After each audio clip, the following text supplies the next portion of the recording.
Johnny Sins ng NBA? Alam niyo ba na may isang basketball player na posibleng maging replacement ni Johnny Sins dahil sa hilig netong maglabas ng birdie? Bago yan, like and follow na para updated ka sa mga kwentong dala ng NBA pare. Nakilala si Josh Primo bilang 5-star recruit sa high school at ang youngest college player sa kanyang freshman year. Dahil nga sa kanyang skills at potensyal ay kinuha siya ng Spurs bilang 12 pick para sana ma-develop na maging star. Pero sa huli ay tinapon lang lahat ni Primo ang pagkakataong ito dahil sa kanyang nagawang kalokohan. Ayon kasi sa marami ay mahilig si Primo magpakita ng kanyang alaga sa mga chicks ng Spurs at isa sa mga naging biktima ay ang former team psychiatrist ng team.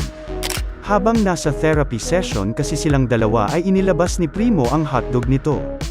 Tinatanggi naman ito ni Josh at sinabing aksidente lang itong lumabas dahil sa sobrang laki. Pero hindi yan nakalusot sa NBA.